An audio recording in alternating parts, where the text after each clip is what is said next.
Hello, everyone, and welcome to Writers Drinking Coffee. This is a podcast based on writers sitting around drinking coffee or red coffee and talking about writing, publishing, the whole creative process. We do not censor ourselves, although we don't swear a lot, so please consider us PG-13. Your hosts today are John Schmidt, Chaz Brenchley, and Karen Brenchley, and we're fortunate to be talking with Professor J.L. Torres, who writes as J.L. Torres and answers to Jose. This is episode 103, Diasporica. Senor, thank you so much for coming on. I understand that you have a book coming, but also that you're a professor of Latinx literature. Can you talk a little bit about what is Latinx literature so we can really understand it? Well, we only have about 38 minutes or so I don't know if I can the entire overview, because Latinx literature begins as early as the 16th century and the what we now know as the United States. But it really is the literature written by descendants of people from Latin American ancestry, residing in the U.S. And it has various topics, and it covers many different areas and genres, obviously. But it's pretty much the experience of living here in the United States with that background. So is there like one or two or more books that you would recommend as kind of the books, that everyone should read? Well, I always begin my course in Latinx literature with, La Crónica, which is a book that was written published in the 1500s. And it's the account, right? La Relación, actually. It's not really a chronicle, but it's an early manuscript book written by Cabeza de Vaca. It was a accident. It's one of the first texts that really described the flora and the fauna of what is now America. He went from Florida all the way into what now is Texas and then finally into Mexico. So that I would definitely recommend that, because I always ask my students, how is this book reflective of the literature that we're going to be reading? What themes are here that we still will find, you think, in the present? And there's several. There's also a lot of the books that came out of the Chicano Renaissance, something like Anaya's Bless Me Ultima, what I think a lot of people know. Also, Tomás Rivera's book, And the Earth Did Not Devour Him, which won the first Quinto Sol Prize, all the way up to, the books that have been published recently by so many. I mean, when I got into Latinx literature, I could pretty much catch up what was going on, in the year. Yeah. And now I can't. It's the same with science fiction. It's the same with any genre. It's genre, but more than that. I mean, Latinx is not a genre. But you see, it starts off contained and containable. And when I was a kid growing up in Oxford, it was still possible. Just about you'd have to work at it, but it was still just about possible to have read everything published as science fiction. Now it would be, it's completely out of the question, because things expand in a sort of cake slice way, as I'm demonstrating with my hands. Well, I suppose there are subgenres. I mean, there are Latinx stories that focus on, one thing and another thing and so on. What would you consider the important ones or the most interesting ones of those? Of you mean genres like science fiction, you're saying? No, I mean subgenres of Latinx. Of Latinx. Latinx literature deals a lot with identity, and that in itself, there's so many books that deal with issues of identity. For instance, Pocho, which was written in 1960s or so, which is Pocho is a derogatory term for assimilated Mexicans. Mm-hmm. And that's also one of the seminal texts.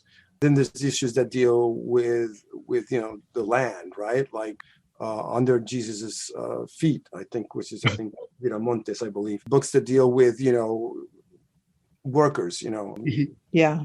That's obviously working class, sort of the working class ethics. There's so much. I mean, I really, it's very difficult to come up with texts that are, and right now, probably later on, I should have said this one. Yes, of course. So are most of these texts written in Spanish and then translated into English, or are Latinx writers writing straight into English?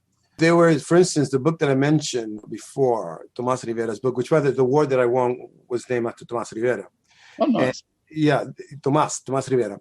And he wrote that book in Spanish and then was later on translated. And I Right. think some of the earlier, maybe of the Chicano Renaissance, which was around the 60s and 70s, somewhere. But I would say like 95% or more, maybe even closer to 100, the books that are written today are written in English because these are people who are grew up in America. And they're Americans. Sure. Yeah, they're Americans. And in fact, Latinx literature really is part of American literature. Really. Yeah, no, totally. Just like African American literature, etc. So they mostly do write. There's some writers still that do write in both, but I think that's a bit rare now. Right. A slight change rather than talking about genres within Latinx. What about, obviously, there are many different Latin cultures that someone can come to the United States from. There are even some, well, actually, you can tell me if I'm wrong here, there are even some extant Latin cultures. So, for instance, Chicano Californica, the people who were here before the United States was, and the same in most of the Southwest had a culture before the U.S. showed up. But is there a way of looking at Latinx literature by that sort of thing? Is there differences between the different, for want of a better word, mother cultures? Oh, absolutely. In fact, I'm glad you brought that point up because that's something I also try to impress on my students that, Latinx is now the most modern current term umbrella term for all these communities. But I always tell them that, yes, we are very, very different. I mean, Mexican Americans, Puerto Ricans, Cubans, Dominicans, and on and on and on, right? The main three, populations are Mexican Americans, obviously. And then I see Puerto Ricans, we're like 8 million.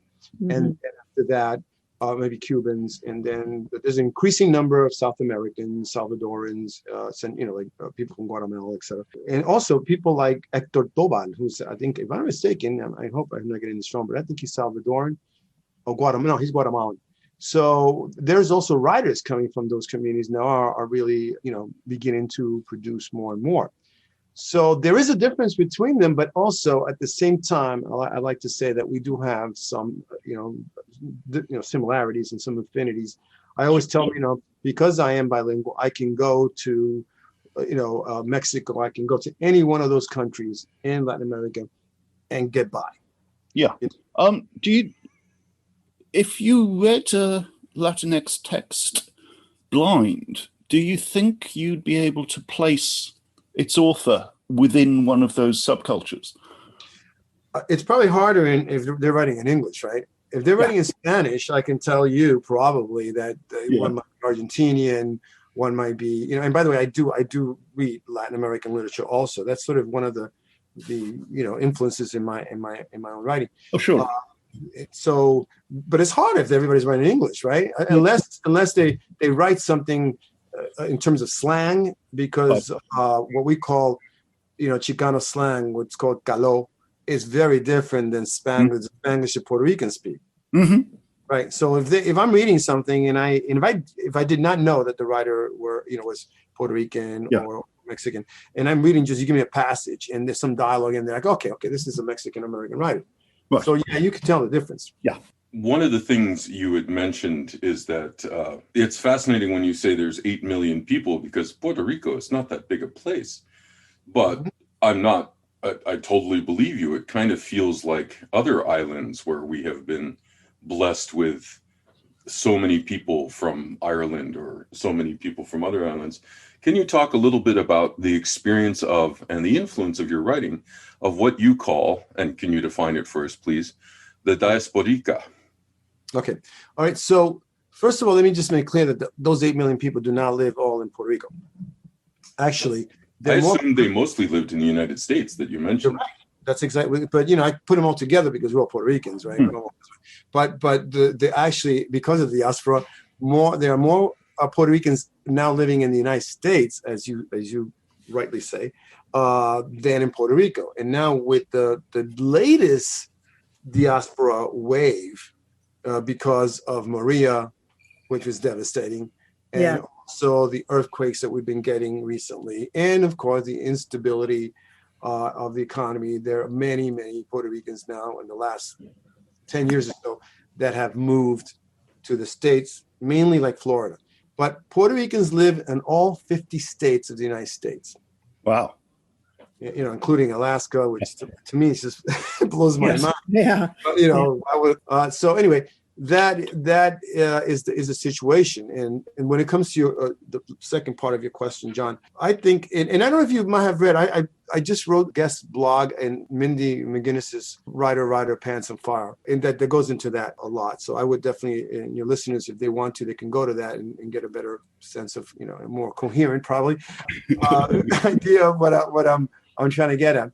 But the diaspora for me, and personally, I can only speak of, you know, in my own experience, just absolutely has shaped that. It shaped my whole experience because I left very early when I was 6 years old. I come to the United States, my mother drags me for her reasons and, you know, personal, you know, and there's a whole family history there. And so I grow up pretty much in the United States, you know, almost forgetting all my early Spanish, having to eventually pick it up again in college, actually. And so all my experiences are from that perspective. And then later on in my life, I go back to Puerto Rico for another good chunk, like maybe 15 years.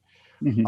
Two formative periods, really. One when I was sort of getting into my career, and the first formative years, you know, growing up, you know, and being a teenager in the United States, you know, and your parents speaking to you in Spanish and you speaking to them in English, that kind of thing, which was really weird, you know. But they sort of understood you but they would, you know, speak to you in Spanish.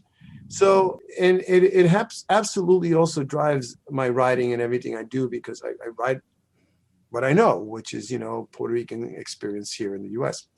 So yeah, it's I don't know if, I mean, just to answer your question very quickly, yes, it does. It has absolutely influenced the way I look at the world, and because I don't feel I belong here in the U.S., and I don't really believe I belong in Puerto Rico, because when I went back, I had the very strange experience of Puerto Ricans there, like saying, you know, "Tú no eres de aquí, you're not from here, really." But I said, but I was born here, and then they go, "Okay," but I said, "Tú eres un New Rican," you know, which is, you're really a New Rican.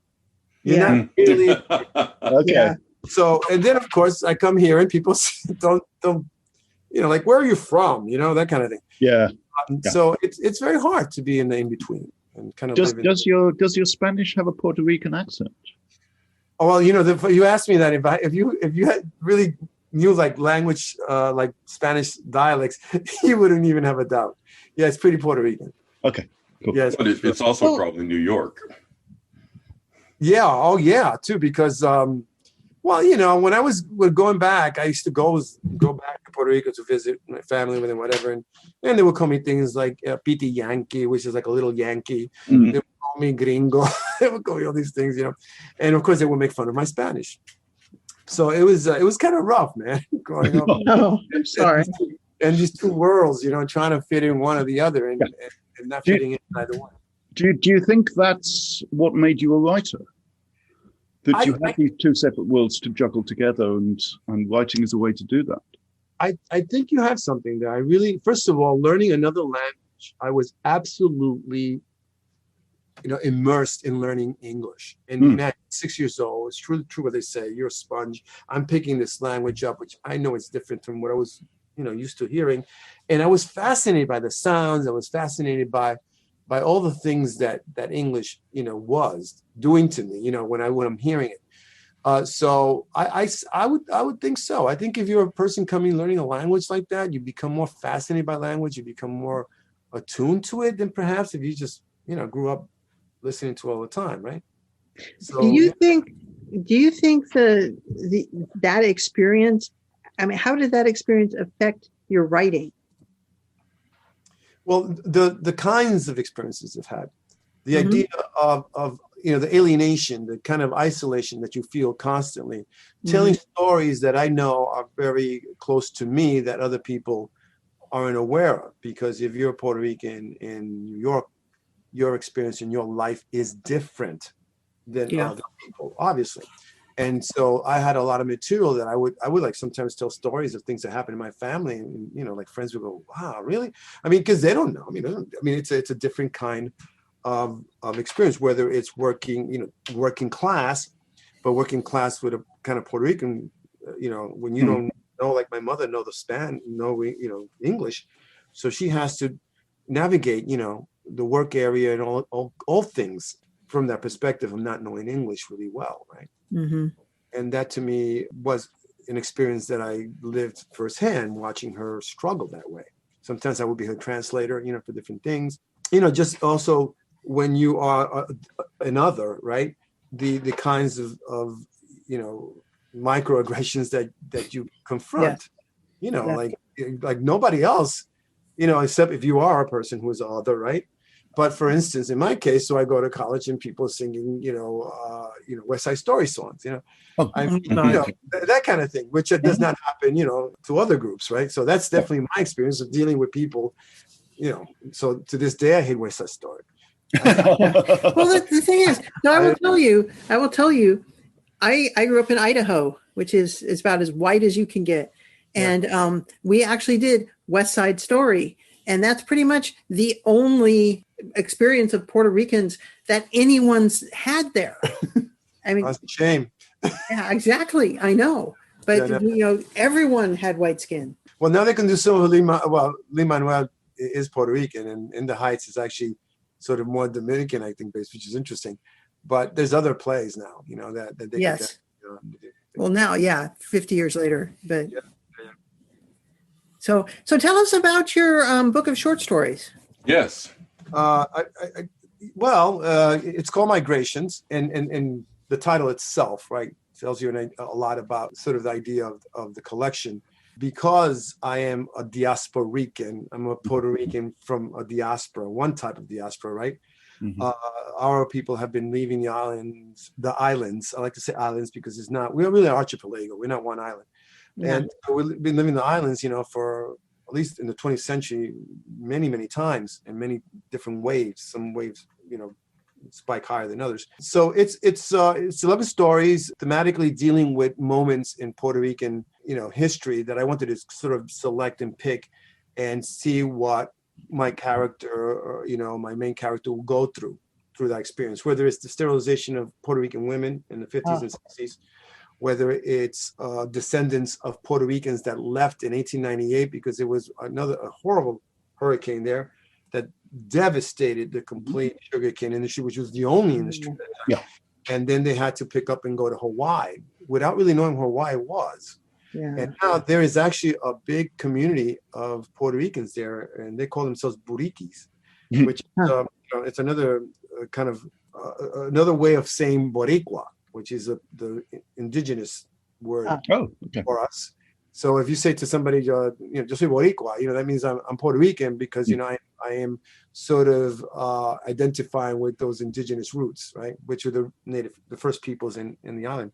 Yeah. And so they call themselves Buriquis, which I think is very fascinating. So it's a real community there. And so I wanted to write a story about that. So I just sort of began in the now, and I went a little back in that history. So the whole collection deals in certain different time periods. I have an excerpt from my novella in it, and I put it as a short story about Roberto Clemente. Roberto Clemente is, if you are into baseball, superstar. Mm-hmm. Oh, yeah. Pittsburgh Pirates, who died, on a humanitarian trip to the Managua earthquake to help people on December 31st. He died. So, it's basically those moments and kind of how they affected these everyday people. And I was, able to get 11 stories that sort of have that. And they're all linking in different ways. Yeah. So, and then the last story is my main character is named Macho the Dwarf. And it's just an allegory of Puerto Rican history where, Macho's name is Pedro Rico, so there you go. And, and I take it from there.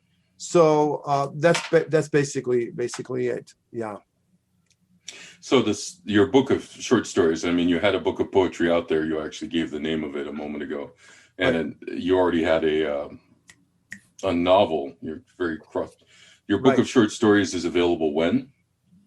The new one is just got released yesterday. Yay! And what's Happy Book Day! Yes. Yeah, thank you so much. It's great, right? It's just like it feels like you're having a baby, right? I know, right? Yeah. It's like a baby. It's just born now, and it's just like let's see how far it goes. But yeah, So I'm very excited. what's it called? What's the title? Migrations. Migrations. Migrations. Just came out Migrations. today. Okay. And by the way, Uh, I have the epigraph is from Hernandez Cruz, who's a fantastic poet, and it's something. It's my body is the story of my body is migrations or something along those lines. Nice. Oh, nice. Yeah. That is nice. That incorporates everything, right? So in a way, migrations is another way of saying stories. Totally. Right? Every person's migration is a unique story. Yeah, Even they say that there are two stories. A man goes on a journey, or a stranger comes to town, and obviously both of those are migrations, but both of them are also the same story, just from a different perspective. I agree. So my novel is about a Puerto Rican, New Rican that goes back to the island. So it's a reverse migration. It's the only fictional book that deals with that phenomenon of going back, and that's my life too, because I actually went back as an adult, and I had to face all these issues, and it was, again, really, when they say you can't go back home, it's true. Yeah.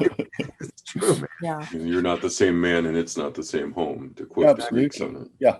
Exactly. So while we're celebrating, and I realize this is, I just want to spread the happiness. I understand there are other new book days coming. Chaz, you have one, and Karen, you have a new story day. Can you spend a moment and tell us about that? Sure. I don't want to take away from Jose, but I have a short story collection. I love this. This makes me very happy because it's called Everything in All the Wrong Order, : The Best of Chaz Brenchley. I have a best of book coming, and I just love that, because when I was a baby writer, when I was reading more than I was writing, my heroes, particularly in science fiction and fantasy, were having best of collections published, and it's something that I used to pine for. One day there will be a best of Chaz, I thought, and lo, there is going to be a best of Chaz, and I'm really thrilled about this. And it's like sort of 30 years worth of stories. It will be out at the end of August in a beautiful signed limited hardback edition and an ebook. Yeah. Oh. So Congratulations. Thank you. yes, and I have a story coming out in the new Parsec magazine that's edited by Ian Waits. It's a fantasy story called A Bayesian Theory of Wishes, and it's a Black Lives Matter story. and I want you all to rush out and buy the electronic magazine in November and read the story. Sounds good. So let's go back for just a second. Migrations. Yes. By J.L. Torres. Where do you want us to buy this from? We're going to put links in, but it's selling in pretty much all the booksellers. But if you really want to support independent, Yes. books, then definitely do LARB, right? The Los Angeles Review of Books. Okay. So Okay. LARB books. Check their website, and you can order it from there. Awesome. okay. But I guarantee you, we have a lot more to talk about. So, Professor, at this point, we're going to put links to all the stories and the interesting things, and especially the book Migrations, on the website, along with this podcast, the website being www.writersdrinkingcoffee.com. You can also find writersdrinkingcoffee.com on Facebook or Twitter. We answer email. We respond to tweets. You have been listening to Writers Drinking Coffee, a labor of love and enthusiasm put together by the hosts. Our main web support magic is brought to you by Deirdre Schween, and our sound engineer and backup web spider is Dave Welsh. Our intro music is Pretty Maid Milking a Cow, and our exit music is Breakfast with a Morning Person, both by Michael Enberg. You can hear more from Michael Enberg on manyhatsmusic.com. Our podcast sponsors today are The Sign of the Debauched Sloth, who says, red coffee is the best coffee, and Anodyne Boring, when you really want boring. Keep writing, and hey, thanks for listening.